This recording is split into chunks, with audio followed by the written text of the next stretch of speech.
Hello there. Welcome, and thank you for joining me tonight. You're in a quiet place now, far from the busyness of the day. Let your shoulders drop gently, and your breathing become easy and slow. There's no rush here, no list, no screens, no noise. You're here to rest and to listen to a peaceful story from long ago.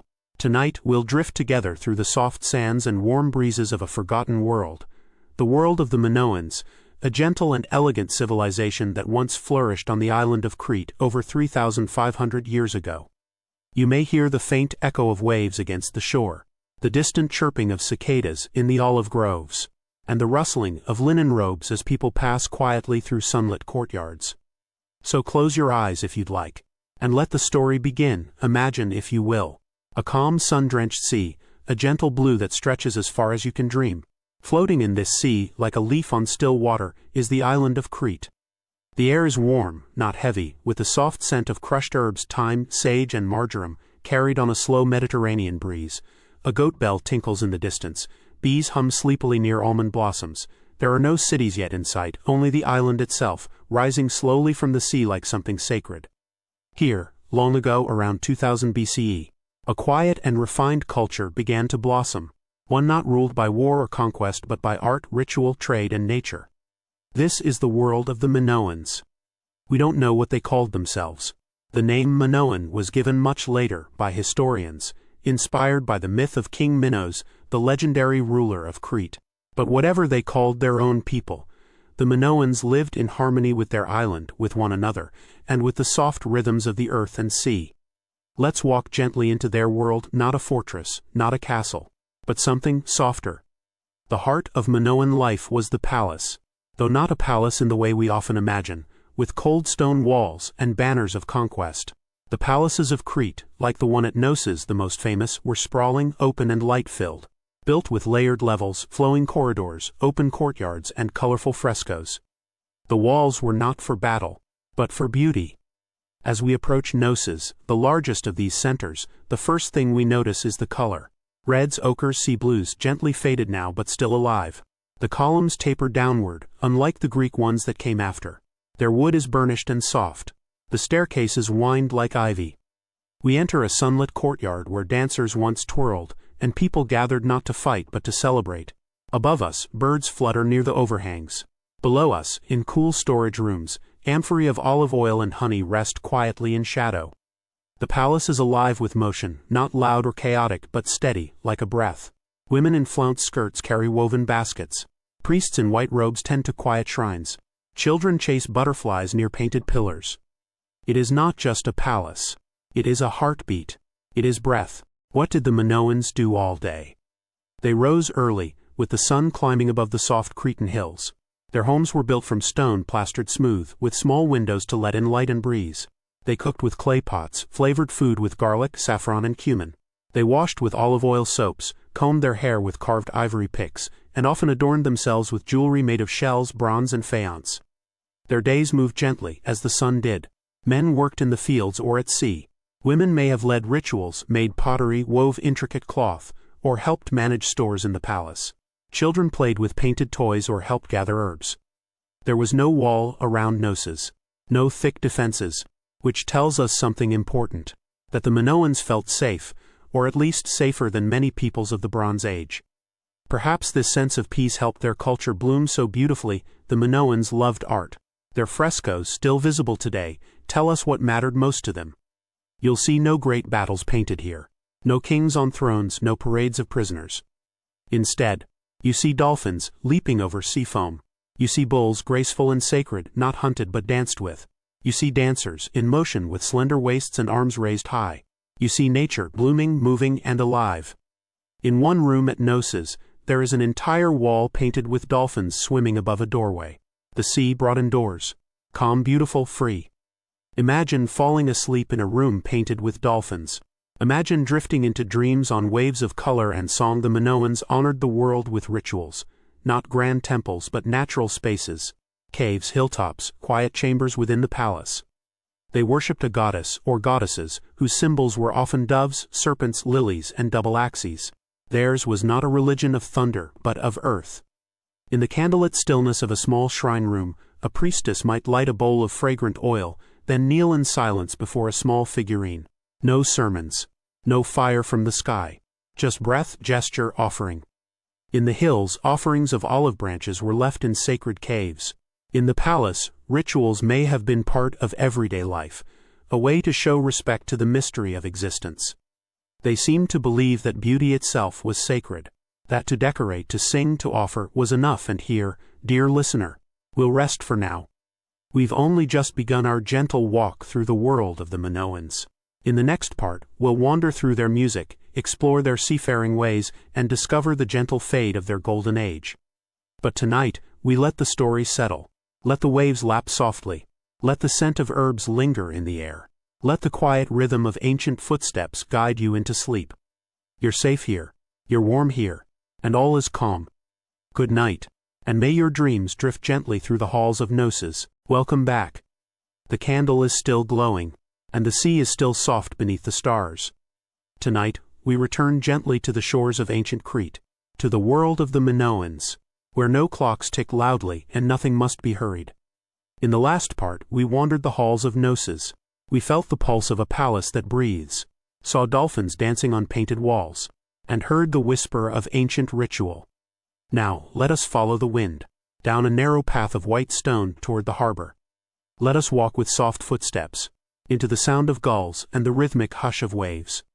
We are about to step into the sea, not to sink, but to sail. The Minoans were seafarers, not warriors in heavy ships, but traders, explorers, and navigators of grace.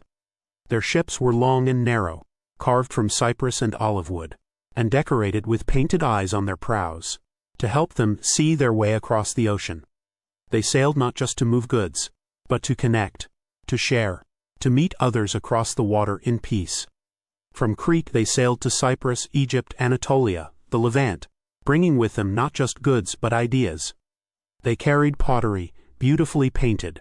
They carried saffron, olive oil, fine wool, and even perfumes. In return they received copper, gold, lapis, and stories from afar. They were not a people isolated on an island. They were a people who made the sea into a bridge. And what a quiet, shimmering bridge it was. Imagine the soft bustle of a Minoan market. There are no shouts, no clanging coins or calls of competition, only the quiet exchange of goods, and the soft murmur of conversation between neighbors. You walk slowly past stalls shaded with linen, tables of golden honey, bright lemons, and small bowls of crushed herbs, pottery jars painted with curling octopi and spiraling shells, textiles dyed with saffron, threads the color of sunrise. You hear a flute playing nearby, not to perform but simply to be. Women discuss the best cuts of dried fish. Men carefully inspect ropes of garlic. Children laugh softly over honey cakes, their fingers sticky and sweet. There is no rush, only rhythm. The Minoans, we believe, lived surrounded by music. Though no sheet music survives, we know they used lyres, flutes, frame drums, and sistrums, simple instruments made of wood, string, and clay. They likely accompanied rituals, celebrations, and long evenings under olive trees. Music for the Minoans was perhaps not performance, but presence. Imagine the slow beat of a frame drum echoing through a courtyard, a reed flute winding like breeze through open corridors, hands clapping gently in rhythm with dancers, bare feet on warm stone. Music not to stir but to settle. Inside homes life was quiet and skilled. Weaving was an art in Minoan culture, and perhaps a sacred one. Looms stood in many households. Threads were dyed with pomegranate skin, saffron flowers, indigo root. Fabrics shimmered with soft earth tones. The hands of Minoan women worked with grace, not hurriedly, not frantically, but with purposeful peace. Clothing was more than cloth. It told stories, patterns of spirals, waves, and sacred horns. Jewelry, too, spoke without words. Gold bees, carved gemstones, shells from the far corners of the Aegean. Adornment was not vanity, it was expression. Art was everywhere. On the walls, on the skin, in the hands of those at rest. In Minoan life, animals were not just companions or food. They were sacred. The bull especially was revered. But not hunted, not sacrificed in loud displays. The Minoans practiced a ritual known as bull leaping, a kind of ceremonial dance where young acrobats would grasp the horns of a bull and gracefully vault over its back. It may sound dramatic, but to the Minoans it was a kind of offering, a trust between human and beast. And all around their frescoes, we find images of animals. Birds in flight, cats curled in windows, fish swimming in curved spirals. Their art was not separate from the world. It reflected it, celebrated it, respected it. The day is ending. The Minoan sun is slipping behind soft hills. Fires flicker inside courtyards. The sea turns lavender and deep blue. Linen curtains shift slowly in the window breeze. From the high terrace of Gnosis, someone pours wine into a carved cup. They look out across the water, not seeking conquest, but simply wondering what lies beyond. The Minoans did not build pyramids or wage great wars. They did not carve empires in stone. But they lived beautifully, and quietly, and perhaps that is why they still whisper to us, and so now, dear dreamer, we let the story quiet again. We've watched the harbor, heard the music, touched the fabric of Minoan hands. There is more to tell, but not tonight. Tonight we let the sea rock gently. We let the oil lamp burn low.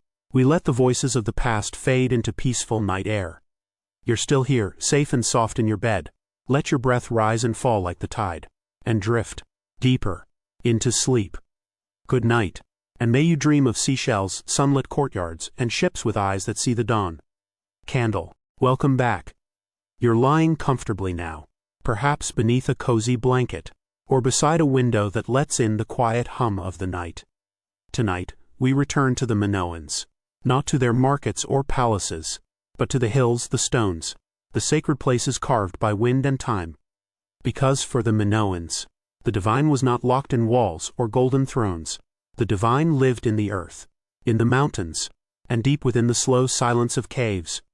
Let us follow their footsteps up the slopes. Let us carry an offering, not of gold, but of stillness. The sun is just rising over the hills of central Crete. The path ahead of us is narrow, dusty, and winding, but gentle. Goats graze nearby, their bells chiming softly. The breeze carries the scent of wild oregano and mountain thyme. Cicadas sing in slow rhythm. We are following a trail that thousands of Minoans once walked. It leads to a peak sanctuary, a sacred space atop a mountain, open to the sky. These mountaintop shrines were not grand temples. They were humble.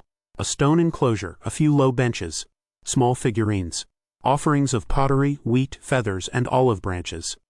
But from here, the entire island spreads below like a sleeping beast, the sea in every direction, the sky vast and clean. Here the Minoans prayed not with noise, but with presence. What did the Minoans say to the gods? We don't know. But we know how they showed their reverence. In the mountain shrines, they left small clay human and animal figurines, not grand statues, but tender gestures. In one hand a bundle of dried wheat, in another, a twig of olive or bay. They may have knelt, or stood quietly, arms lifted to the sky. There was no priest class in shining robes. No thunderous ceremony. Only people, and nature, and the space between them. Not all sacred places were high. Some were deep. Caves, cool, dark, echoing, were believed by the Minoans to be places of birth, of transformation, of quiet power. One of the most famous was the cave of Psychro, later mythologized as the birthplace of Zeus, but long before that it was sacred to the Minoans. Here they left offerings. Ceramic bowls, double axes carved from stone, seashells, even small statues of women holding serpents. The floor is damp, the air cold and still. Water drips from the ceiling in a slow, echoing rhythm. A lantern glows gently near the altar stones. Here they came to listen. Not to speak, not to demand, but to listen to the pulse of the earth itself. The Minoans didn't write epic poems, at least none that survived. But they inscribed the world around them with symbols. The double axe, or labris, was one of the most important, perhaps a symbol of power, of femininity, or of transformation. It appears everywhere, on palace walls, cave stones, tiny votive tablets. Another is the spiral, drawn in painted pottery, engraved in gold, carved into seal stones. The spiral is not dramatic. It moves in slow motion, inward, then outward, always returning, always moving. Like breath, like sleep. Imagine, if you will, a warm spring morning in ancient Crete. The village gathers in a field outside the town. Musicians tune flutes. Garlands of flowers are draped over doorways. It is a festival, not of fear, not of fire, but of life. The Minoans celebrated with dance, food, music, and shared rituals. They honored the changing seasons, the return of spring, the arrival of rain. They did not shout their prayers to the sky. They danced them, slow circles, flowing robes, bare feet in new grass. Children laughed, priests sang, and somewhere in the background, the sea whispered its approval, but not all sacred spaces were far away. Many Minoan homes had shrines within, a corner set aside, a small painted figurine, a bowl for oil or incense or flower petals.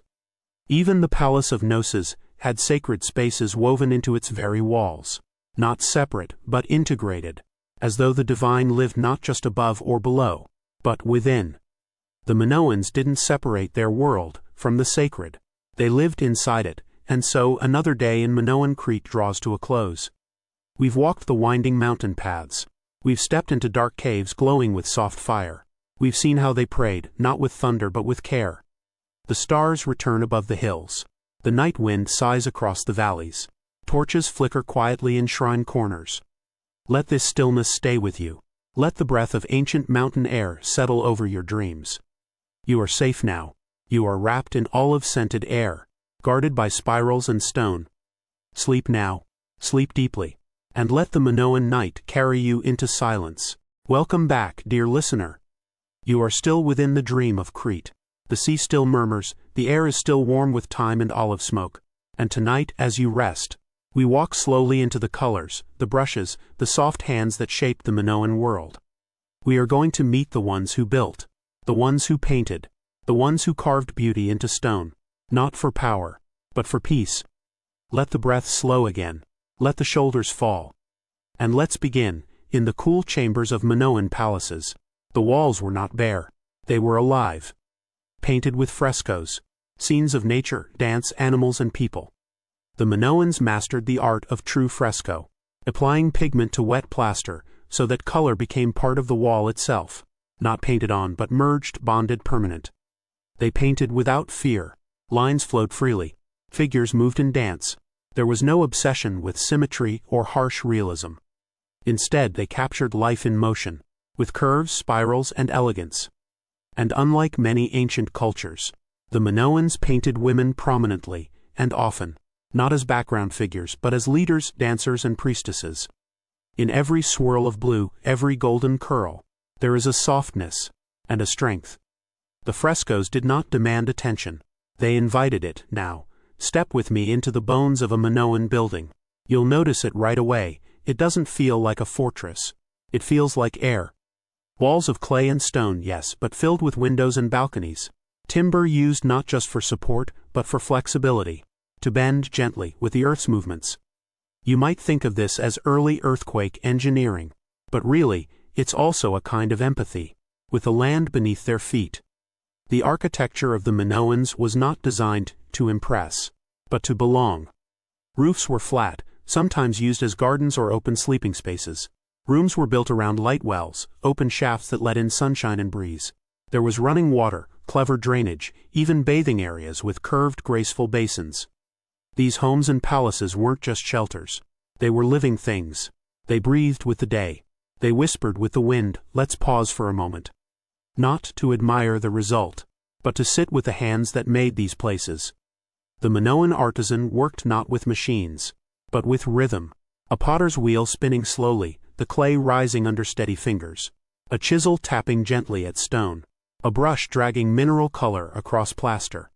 Each item, be it a cup or a wall or a pin, was made not just for use, but for beauty. A storage jar might be painted with curling vines or swimming fish. A hairpin might be shaped like a golden bee. A ceiling beam might be carved with wave patterns. Why? Because to the Minoans, every detail deserved care. There was no low art. There was only craft. And in that craft, peace was made visible, even as they built with such care. The Minoans did not stay home. Their ships, elegant and long, glided across the sea like dragonflies. They traded far and wide, not to conquer, but to connect. From Egypt they brought papyrus, faience, and gold. From Cyprus, copper. From Anatolia, textiles and minerals.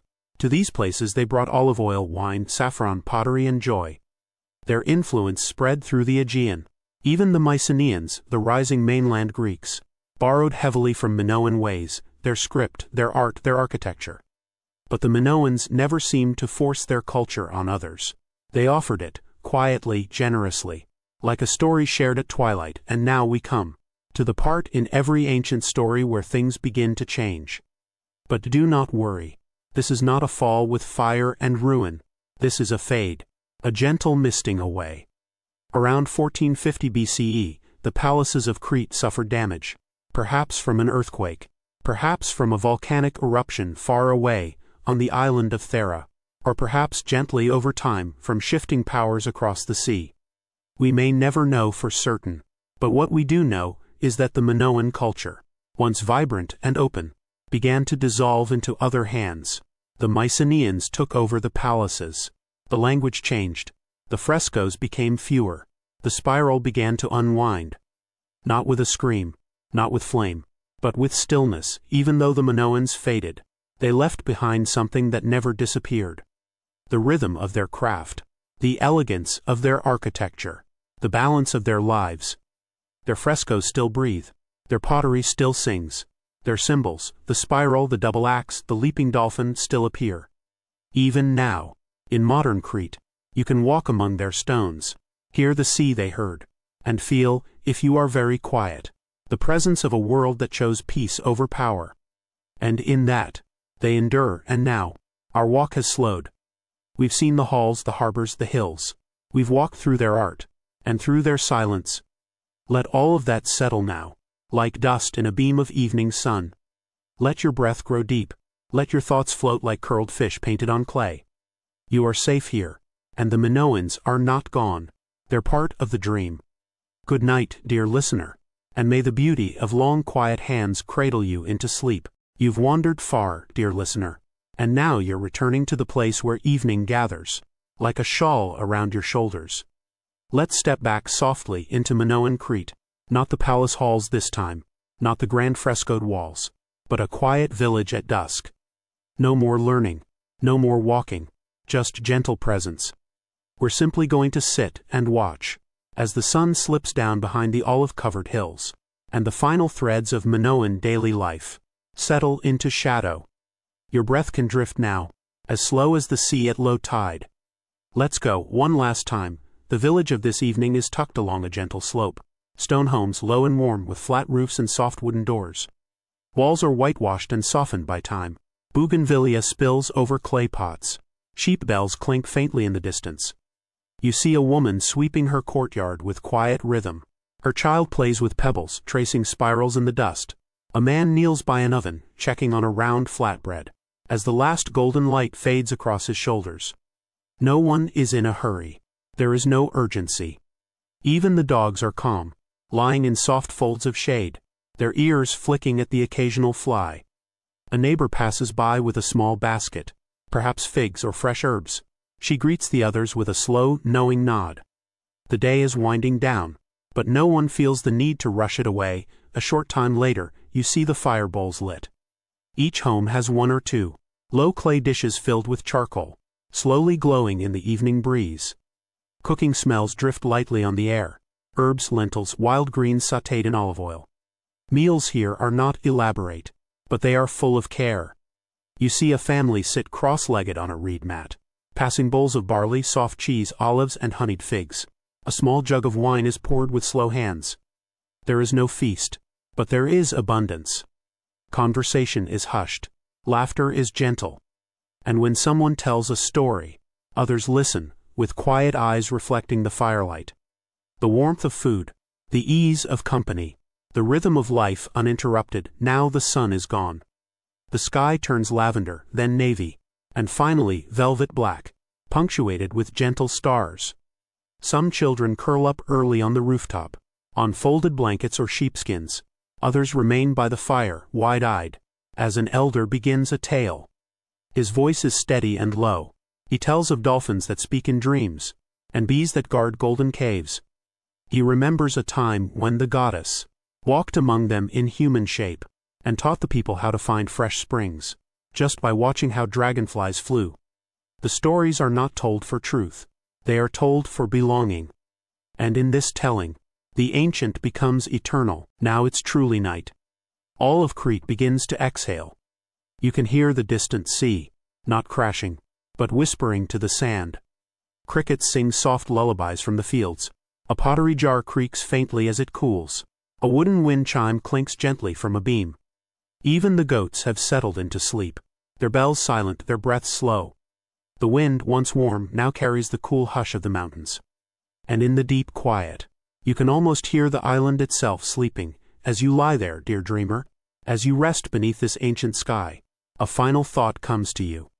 The Minoans never tried to make forever. They made beauty for the now. They painted to dance. They built to breathe. They lived to be present. And perhaps that's why their world still touches us. Because in a world full of rush and roar, their quiet care remains. Let that stay with you now, as sleep folds gently around you, like a linen robe, like a cool stone wall, like a breeze through tall grasses at midnight. You are safe. You are still. And the island will wait for you. Always. Candle. Good night, from ancient Crete.